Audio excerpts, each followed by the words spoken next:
Hello friends, welcome to my YouTube channel. मेरा नाम हर्षित है और आज के इस वीडियो में हम मेडी असिस्ट हेल्थ केयर कंपनी की आईपीओ एनालिसिस करेंगे। तो वीडियो स्टार्ट करने से पहले इस वीडियो को लाइक कर दें और अगर अभी तक आपने मेरे यूट्यूब चैनल को सब्सक्राइब नहीं किया है तो कर दें, ताकि आपको इसी तरह के इन्फॉर्मेटिव वीडियोस का नोटिफिकेशन मिलता रहे। तो चलिए देखते हैं मेडी असिस्ट हेल्थ केयर की आईपीओ एनालिसिस। तो इस वीडियो में हम डिस्कस करेंगे कंपनी ओवरव्यू, की आईपीओ डिटेल्स, कंपनी फाइनेंशियल्स, की performance indicators, peer comparison with listed companies, IPO के objectives, IPO positives and negatives, and finally conclusion कि क्या आपको IPO में अप्लाई करना चाहिए या नहीं। तो सबसे पहले हम बात करते हैं कंपनी ओवरव्यू की। तो Medi Assist health care services limited company found हुई थी जून 2002 में। ये एक health care and insurtech company है जो कि मैनेज करती है health benefits for employers, retail members and public health schemes. और ये कंपनी प्राइमरीली इंश्योरेंस कंपनीज को सर्व करती है। इसके अलावा मेडी असिस्ट कंपनी ऑफर करती है medical insurance and cashless hospitalisation through a network of health care service providers.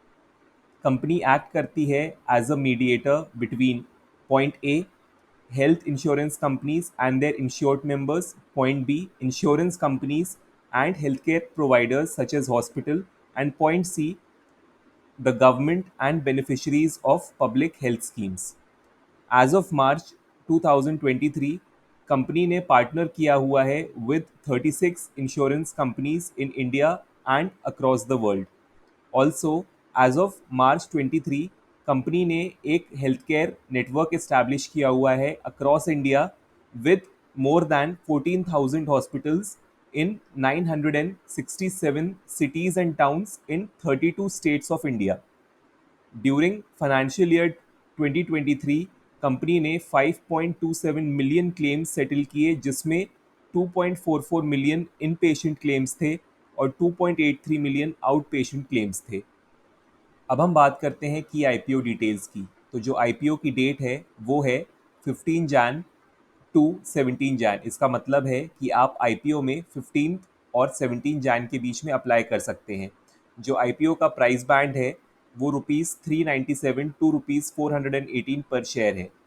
जो लॉट साइज़ है वो 35 शेयर्स का है, इसलिए अगर आप एक लॉट के लिए अप्लाई करते हैं तो आपको ₹14,630 पे करने होंगे।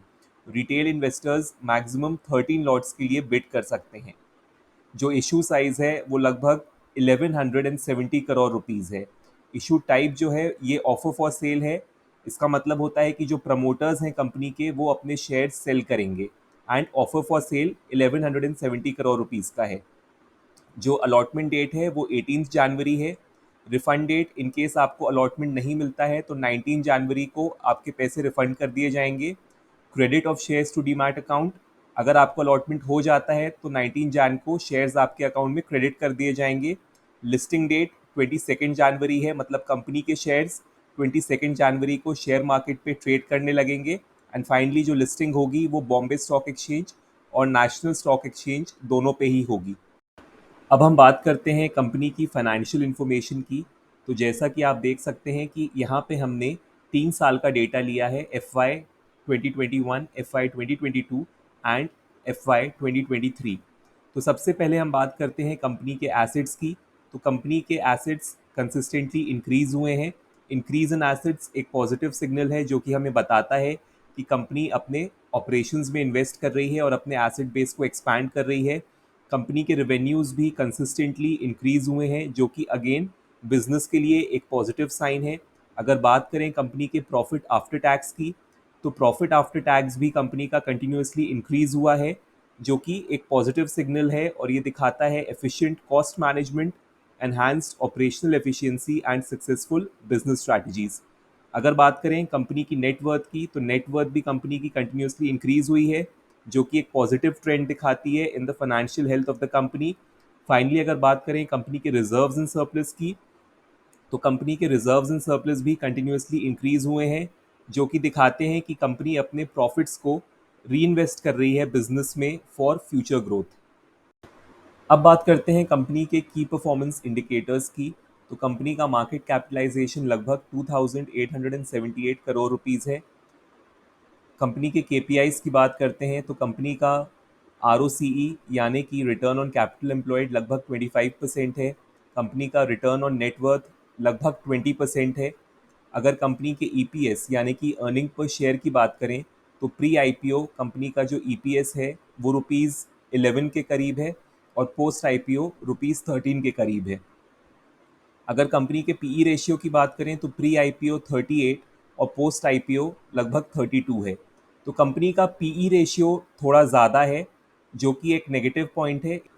इसके अलावा जो बाकी केपीआईज हैं जैसे ROCE, return on net worth and EPS ये काफ़ी अच्छे हैं और इन्वेस्टर्स के लिए अट्रैक्टिव हो सकते हैं। अब हम बात करते हैं कंपनी के पीयर कंपैरिजन की विद लिस्टेड कंपनीज।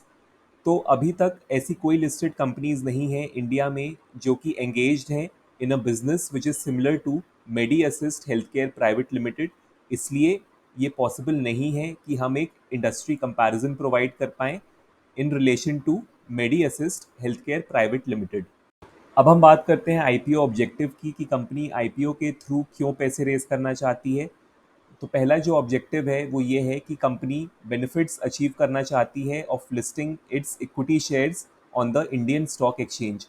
दूसरा जो ऑब्जेक्टिव है वो ये है कि कंपनी ये एक्सपेक्ट करती है कि जब वो अपने इक्विटी शेयर्स स्टॉक मार्केट में लिस्ट करेगी तो उसकी विजिबिलिटी बढ़ेगी, उसकी ब्रांड अवेयरनेस बढ़ेगी और उसके जो शेयर होल्डर्स हैं उनको लिक्विडिटी भी मिलेगी।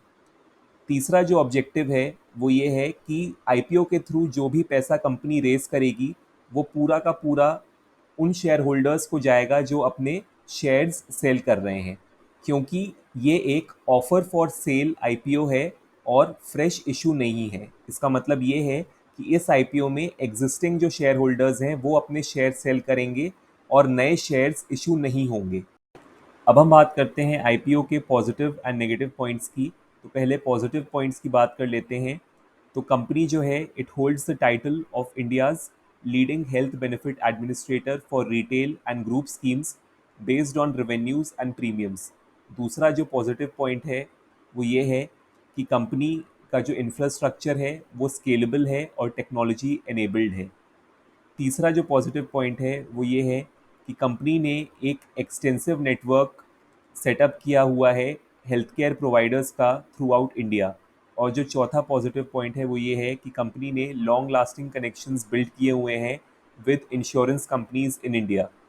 अब हम बात करते हैं आईपीओ के नेगेटिव पॉइंट्स की। तो जो पहला नेगेटिव पॉइंट है वो ये है कि कंपनी काफ़ी ज़्यादा डिपेंडेंट है ऑन अ फ्यू की clients for a large portion of its revenue. दूसरा जो नेगेटिव पॉइंट है वो ये है कि कंपनी चैलेंजेस फेस कर सकती है अगर वो अपने हेल्थ केयर प्रोवाइडर्स के नेटवर्क को सही से हैंडल और ग्रो नहीं करती है। तो तीसरा जो नेगेटिव पॉइंट है वो ये है कि कंपनी बहुत ज़्यादा डिपेंडेंट है कुछ स्पेसिफिक इंडस्ट्रीज़ में, और अगर इन सेक्टर्स या इंडस्ट्रीज़ में नेगेटिव डेवलपमेंट्स होते हैं तो वो कंपनी के बिजनेस को नेगेटिवली अफेक्ट कर सकते हैं। और चौथा नेगेटिव पॉइंट जो है वो ये है कि कंपनी ने पास्ट में भी चैलेंजेस फेस किए हैं with negative cash flows from its investment. तो फाइनली हम ये डिस्कस करते हैं कि क्या इन्वेस्टर्स को इस आईपीओ में अप्लाई करना चाहिए या नहीं। तो पहले हम ग्रे मार्केट प्रीमियम यानी कि जीएमपी की बात कर लेते हैं। तो जो जीएमपी है वो ₹30 है और ये डेटा एज ऑफ 14 जनवरी लिया गया है। जो लॉट साइज़ है वो 35 शेयर्स का है और प्राइस बैंड जो है वो ₹397 टू ₹418 पर शेयर है। तो इसलिए एक लॉट को खरीदने के लिए जो फंड्स रिक्वायर्ड हैं वो लगभग 14,630 हैं। जो एस्टिमेटेड लिस्टिंग प्राइस है वो ₹418 प्लस जीएमपी यानी कि 418 प्लस 30 दैट इज ₹448 है।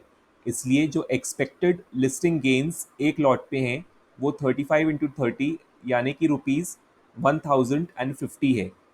तो 1050 आपके इन्वेस्टमेंट का 8% हो गया, यानी कि आप 8% प्रॉफिट्स एक्सपेक्ट कर सकते हैं।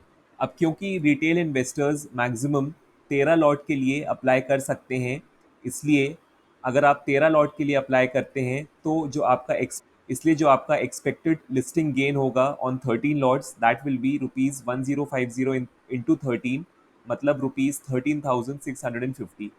तो जैसा कि हमने डिस्कस किया कि जो कंपनी है वो एक यूनिक प्लेयर है in third party administration business in insurance segment, और जो कंपनी का जो स्कोप है वो भी कंटिन्यूअसली बढ़ रहा है, इंक्रीज हो रहा है। तो इसलिए लिस्टिंग के बाद ये कंपनी इन्वेस्टर्स को अट्रैक्ट कर सकती है, क्योंकि कंपनी फर्स्ट मूवर है इस इंडस्ट्री के लिए। तो फाइनली सजेशन ये है कि जो इन्वेस्टर्स हैं वो अपनी रिसर्च करके medium to long term gains के लिए इस आईपीओ में इन्वेस्ट कर सकते हैं। फाइनली ये एक इन्वेस्टमेंट एडवाइस नहीं है। Investors they should do their own due diligence and also consult their financial adviser before investing in this IPO. तो उम्मीद करता हूँ कि आज का वीडियो आपको पसंद आया होगा। अगर वीडियो पसंद आया है तो इसे लाइक करें, अपने फ्रेंड्स और फैमिली के साथ शेयर करें और मेरे यूट्यूब चैनल को सब्सक्राइब करें। बेल आइकन को भी प्रेस करें ताकि आपको मेरे नए वीडियोस का नोटिफिकेशन मिलता रहे। Thank you.